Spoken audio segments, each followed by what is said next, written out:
Is your favorite color blue? You like to wear blue. Blue is my favorite color. All different shades of it. Yeah, you look good in blue. I got a dog on my shoulder, literally. Hang on a second. You're on my shoulder. Better a dog What are you on your doing? shoulder than a monkey on your back. I wanted to ask you, when the Dominoes was over, and you came back to the United States and you declined on George's offer to be one of them. Yeah. After you did the touring here, did you just sort of feel like everything was winding down for you? And I mean, what happened to make you just sort of stop doing everything? I was like, what's the point? You know?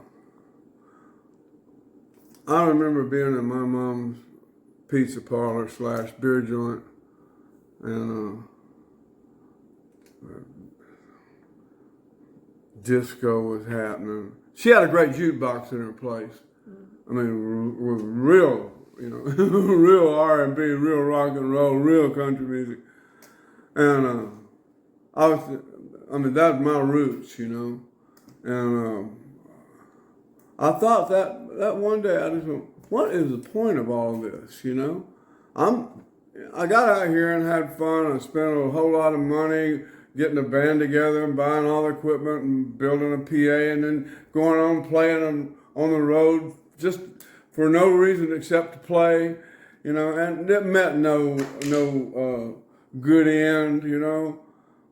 Nothing really became of it. Got out and had a great time.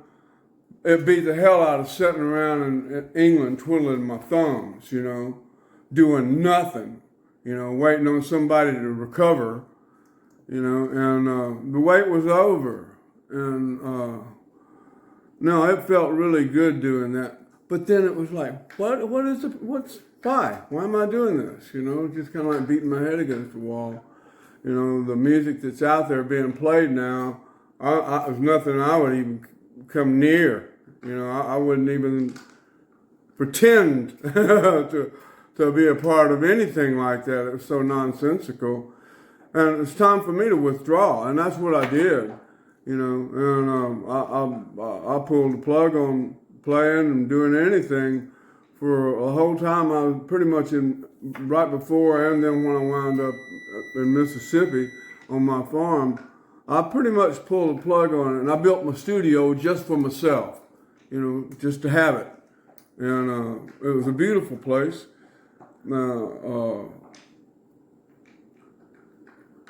Cody and Luther Dickinson came and recorded there. You know, it's out in the middle of the Holly Springs National Forest. But I was doing it for the love of it. My Uncle Troy played guitar, banjo, mandolin, sang. He was an artist as well. He could paint.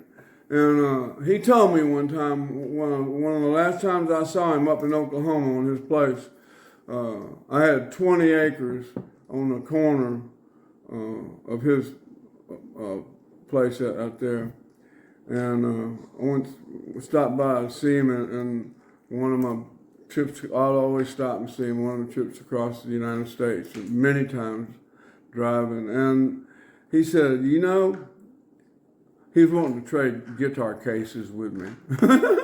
I wish I had now. But he said, you know what, Bobby, he said, when you start playing music for the love of it instead of anything but that, you know, money or fame, he said, it'll work for you. He said, it'll work for you. It'll have meaning, you know. And it really made sense. He had a stage fright. He couldn't get on the stage. He could play all day and night at the house or on the front porch, but stepping on the stage, he couldn't get up there. He couldn't even get on the stage. Yeah, but he was right. He was right too. And so I was doing what my musical outlet strictly for myself, you know, and the love of the music and all of the experience behind it. Come on in here, Savvy. And roll. No. Carrying on. So so you stopped playing, and what were you doing with your life? Raising horses and cows and just building a farm and just living. That can keep you occupied, looking after all of my birds and stuff, and just going from one day to the next. And I did go play, from time to time by myself, like go to a place in Oxford and I just took piano and guitar and sat down and played. A bunch of people showed up just because I did, and I did that a couple of times and played a special something here, special something there. We had a thing on Beale Street, and they wanted me to play at this place called the Black Diamond, and I said, all right, I'll do that. And so I went with just me and my electric guitar, and with wah-wah. That was a lot of fun too. But Tony Joe White was across the street at another club.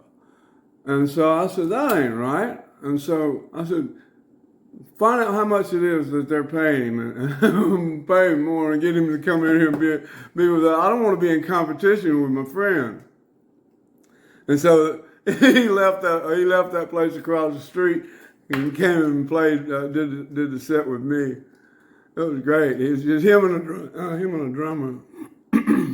So you and Tony Joe ended up being friends, didn't you? Yeah.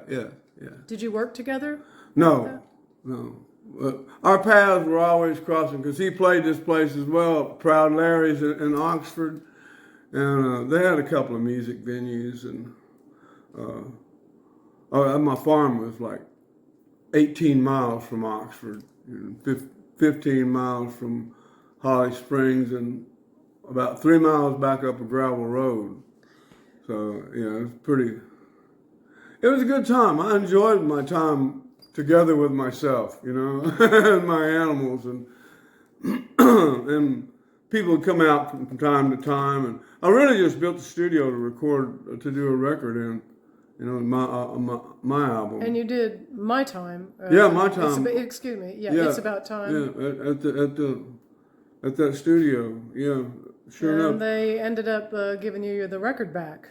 Yeah, Because the company folded. So I got everything to build enough to build a studio and enough to record the record, and then they gave it back to me. So that's kind of how my life is. Hopefully the Stones will give it back to you too. Well, that would be interesting, wouldn't it? On top of giving me the credit, to back it up and number wise, but I don't look for anything, not like that. I could pick apart all of the, I would say, some would say injustices in my career, but they're not. They're everything that I went through. It was all a learning process. All the mistakes that I made. I knew I could see them coming. I knew they were coming. Steal from me so I can steal from you. That wasn't your motto. That wasn't mine. That was Delaney. He said, steal from me, take my licks. I knew what that was all about. So I was waiting on that one around the corner, and it didn't take too long. Premeditated stealing, right? Yeah. I think Oprah said, people will tell you who they are. When people tell you who they are, believe them. Yeah, and believe them. When they tell you, they might not say, I'm so-and-so, but that other thing, believe them. When that inner voice, that we all have and most of us ignore, but that inner voice will tell you, remember, remember the last time B-dubs, Now, it might be somebody else's voice that I hear, but I hear them for sure. And if something's that powerful to get my attention, I'm going to be listening up. Oh. Yeah, all right.